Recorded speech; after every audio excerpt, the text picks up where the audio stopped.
Fala galera, esse vídeo nós vamos debater a estética hegeliana, né? A estética do filósofo chamado Hegel. O Hegel ele é um filósofo importante na questão estética, ele é um filósofo que busca liberdade, entre outras coisas, principalmente o foco liberdade. E a partir disso ele vai construir uma estética, né? Uma filosofia estética onde ele analisa a arte como parte importante da construção do pensamento e da estruturação da liberdade. Né?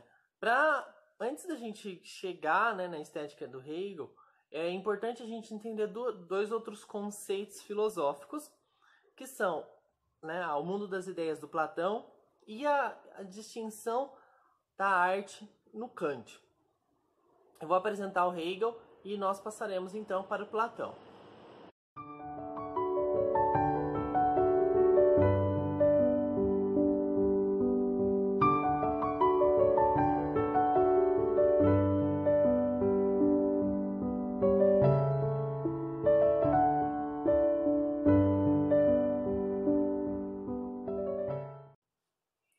Por que a gente precisa falar do Platão? Porque o Platão ele apresenta a ideia de mundo das ideias, né? Onde ele debate uma questão entre o sensível e o inteligível, né? A questão onde existe para ele uma superioridade óbvia entre o inteligível e o sensível. O mundo das ideias é um mundo inteligível, o mundo sensível é o mundo onde a gente vive. O mundo a gente vive, ele é o mundo das coisas, e o mundo inteligível, o mundo das essências. A essência, né, a ideia do conceito, da perfeição, ela está no mundo inteligível. O mundo sensível é o mundo imperfeito, que isso vai ter muito a ver com a estrutura hegeliana inicialmente. Né? O Platão, ele, a partir dessa visão onde a perfeição está no inteligível, no conhecimento, né, nas ideias, e na perfeição do conceito, e a imperfeição está nas coisas, no mundo físico, ele diz que a arte ela é a cópia da cópia. Por quê? O mundo físico ele é uma cópia do inteligível, quer dizer, como se você pensasse assim, né? O mundo inteligível é o mundo perfeito, pode ser chamado até de Deus, se você quiser. Platão não faz isso, tá? Não diga isso. Mas ele é essa concepção perfeita das coisas, onde estão todas as ideias, todo o conhecimento. Esse mundo inteligível se materializa, vamos chamar assim, né, para o mundo sensível. Então ele é copiado, né, o mundo perfeito se transforma em uma cópia. Pensa assim, você vai tirar uma xerox. Essa xerox ela não vai ficar igual ao original. E aí a arte é uma xerox da xerox, então ela é a cópia da cópia, que é onde o Platão chama de simulacro, né? Ele critica então a arte dizendo que o simulacro, que é a cópia da cópia, é pior do que a própria cópia. Ele já acha que o mundo sensível não tem validade, né? Não deve ser tão levado a sério, estudado e assim por diante, porque o importante é o mundo inteligível, né? O sensível é descartável. E a arte, então, ela é completamente sem sentido.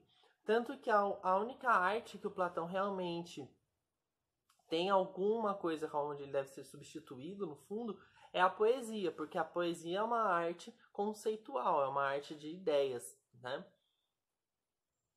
Então, qual é a relação inicial de tudo isso? É essa relação entre o sensível e o inteligível, que é a mesma questão do belo, né, no belo natural e do belo artístico no Hegel. Quando eu for explicar, eu vou deixar mais claro isso. O Kant.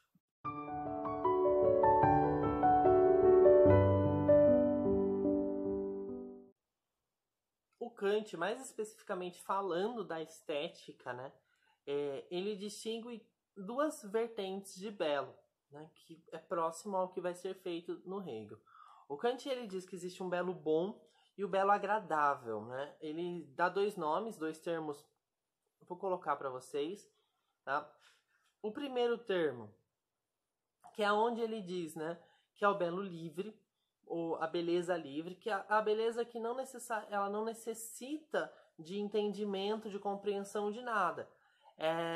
Ela é agradável simplesmente pela razão em si. Quer dizer, eu olho aquilo e racionalizo e vejo a beleza. Eu não necessito analisar, conceitualizar, pensar. Simplesmente a minha racionalidade, na minha mente, meu pensamento, ele se atrai para aquilo simplesmente por aquilo estar existindo, né? O que eu vou dizer? Ela não pressupõe conceitos, né? Ela não necessita de um a priori para, né, aproveitando o termo do próprio Kant, para uma análise da coisa. O simples posteriori da coisa, né, o simples ato de experimentar, ele demonstra a beleza do fato em si. A segunda ideia, né, que é a beleza simplesmente aderente, né, que é o segundo termo, ele apresenta a ideia de que é uma beleza conceitual. Ela exige uma aceitação dos sentidos, ela pressupõe, né, uma construção ideológica da coisa, ela pressupõe toda uma definição da compreensão conceitual. Ela precisa do a priori.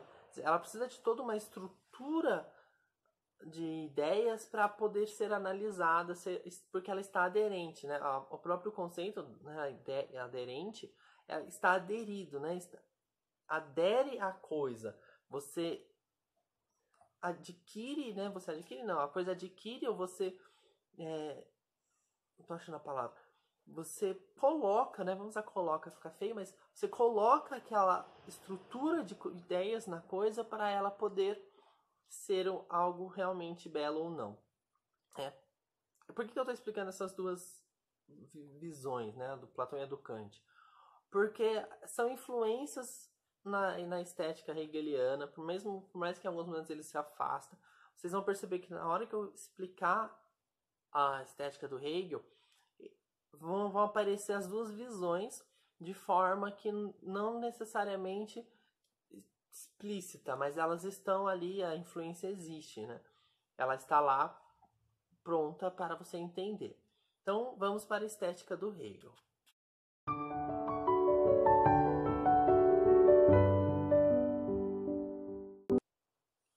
O Hegel, ele vai então definir, né, a arte, a estética, o belo, a partir de 2 pontos, assim como o Kant. Ele divide o belo natural e o belo artístico.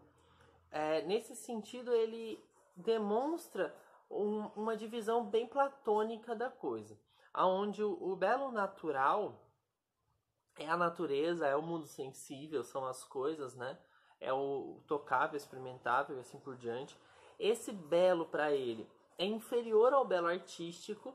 O belo artístico é aquilo que é produzido pelo homem, né? Então, o que é produzido pelo homem é o que tem a influência do mundo inteligível. Então, a gente está, através da arte, né, do belo artístico, construindo uma estrutura ideológica, né? Não necessariamente a gente está só reproduzindo a natureza. Então, nesse ponto, ele se afasta do conceito platônico, porque para ele a construção artística é um processo, né, para alcançar a liberdade. Então, também é um processo de entendimento, de busca da perfeição, né, da idealização total das coisas.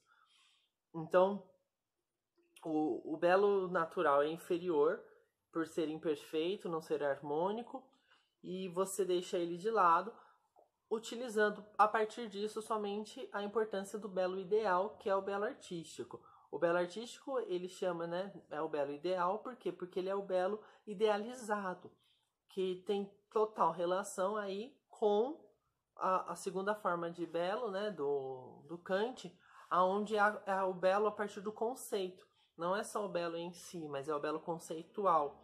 É o belo onde eu conceituo, eu visualizo aquilo a partir da ideia, do a priori e do conhecimento, da perfeição ideológica.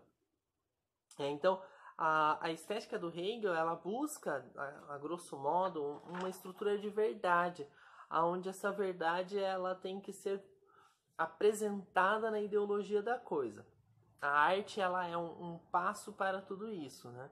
O Hegel, então, utilizando disso, né, dessa estrutura do abandono do natural e a busca pelo ideal, ele divide a arte em 3 momentos. Né? O primeiro momento é a arte simbólica. A arte simbólica é a arte que simboliza as coisas. É a arte que está representando o mundo de uma forma como se ela não trouxesse uma estrutura racional, ideológica tão fixa dentro dela. Né? Ela só apresenta a expressão da coisa. Como é que eu posso explicar? Ela não chega ao absoluto. Acho que a melhor concepção dela é o absoluto. Quer dizer, é a primeira arte que ela não se aproxima do ideológico, ela não se aproxima da ideia maior, do conceito final. Ela é como se fosse um primórdio da arte real, né? Onde você está demonstrando as formas, você está demonstrando uma concepção do natural, então você ainda não está realmente produzindo o ideológico. Você está produzindo somente a questão da coisa, que é onde nasce a segunda arte, que é a clássica.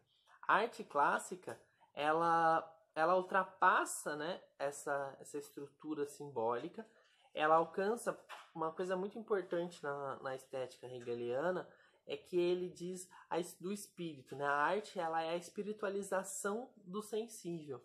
Então você está introduzindo o espírito ao sensível. O espírito é a estrutura da alma, né, na filosofia, onde a alma não é o espírito no sentido de que você possui um corpo não físico que vai para um céu, para um inferno, entre outras coisas, a estrutura cristã, né? Eles não utilizam o espírito ou a alma assim. É mais comum se encontrar a alma, a palavra alma, mas isso depende da tradução. E para ele é o espírito, ele fala do espírito, né? E ele diz o quê? Que essa estrutura dessa arte, né, ela transmite a forma humana. Então é a arte que começa a conceitualizar, porque a partir do momento em que você possui um indivíduo humano representado num quadro, numa própria foto, você não vê só a coisa em si, não é só um objeto, ela é a representação de algo. Vamos dar um exemplo, quer ver?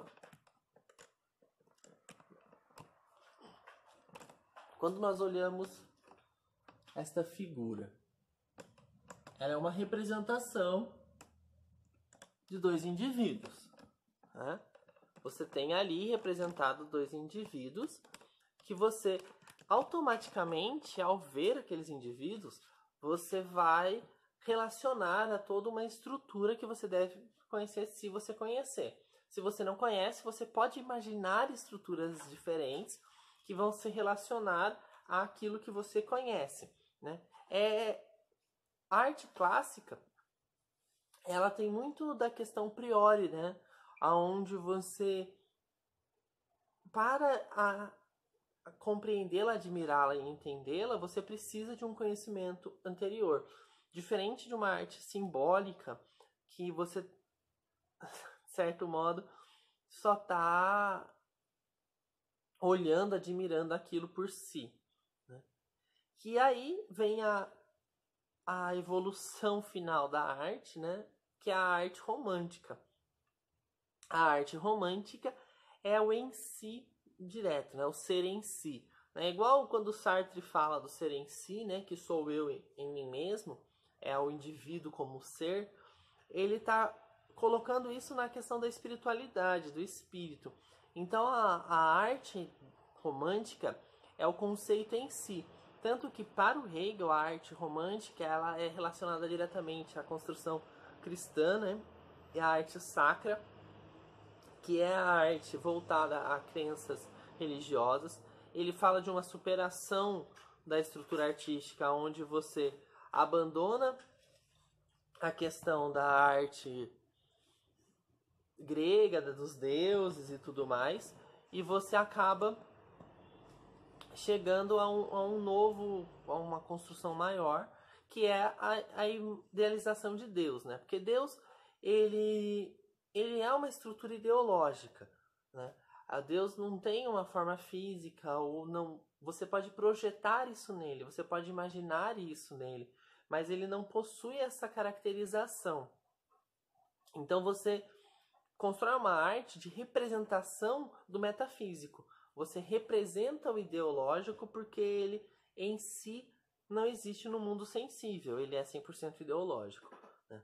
Que é onde ele vai dizer que o que torna a estética do Hegel tão debatida e tão discutida, quando o Hegel alega que a arte vai acabar. Para ele, a arte chegará ao fim porque ela será superada. Ela só será superada num passo inicial e depois no final de tudo, na superação de todas as coisas. Esse processo de superação, não só da arte, mas, né, do segundo passo, que é a religião, se dá assim. Você começa na tentativa de construção, né, de explicação, de busca da liberdade, da idealização, da construção da verdade, da ideia perfeita, que existe e você só tem que encontrá-la para ele. Então você sai dessa estrutura artística, né, porque a arte ela possui um senso crítico muito importante, né? O Nietzsche já fala isso. É uma crítica social, uma crítica humana e assim por diante. A arte é fundamental, a arte é uma das primeiras expressões humanas. Então você sai dela e passa para a religião. A religião, ela não necessita da estrutura visual, ela não precisa de uma estrutura analítica, ela simplesmente existe a partir do ideológico. Para crer que existe Deus, eu não preciso ter visto, não preciso ter presenciado, não preciso ter sentido. Eu creio na ideologia de um ser divino, criador de todas as coisas. Mesmo em religiões diversas, você possui um ser criador de todas as coisas. A própria filosofia, né, quando se entra em filosofia da religião, os que debatem a construção de um indivíduo criador, eles fazem o mesmo processo, né, filosoficamente falando, então racional e assim por diante. Acredita-se na crença da construção do divino. Então, você desconstrói a arte, a necessidade da representação física, acreditando no ideológico. E a religião também será superada a partir do momento em que você encontrar a filosofia. Por quê? Porque a crença, ela não necessariamente é verdade. Eu posso crer em A, você em B, o outro crê em X e o outro crê em Y, e as opiniões particulares de cada um constroem ideologias diferentes. O que difere na filosofia? Quando a gente, né, filosofia hegeliana, filosofia platônica também nesse sentido. Quando você encontra a verdade é absoluta. Por isso o absoluto que eu citei agora há pouco.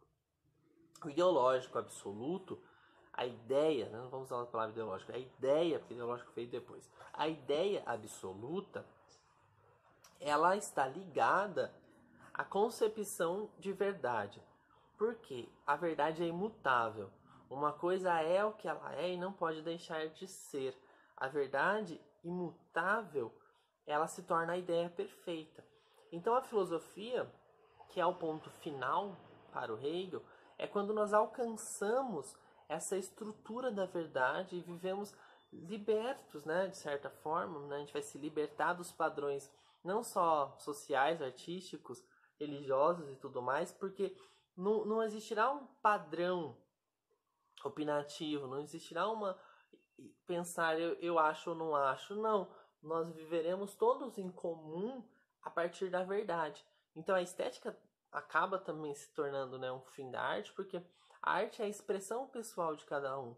E a partir do momento que a gente tiver a verdade, eu não preciso expressar a verdade, ela é a verdade, todo mundo conhece, todo mundo sabe, todo mundo utiliza a mesma coisa, porque a verdade é uma só. Né?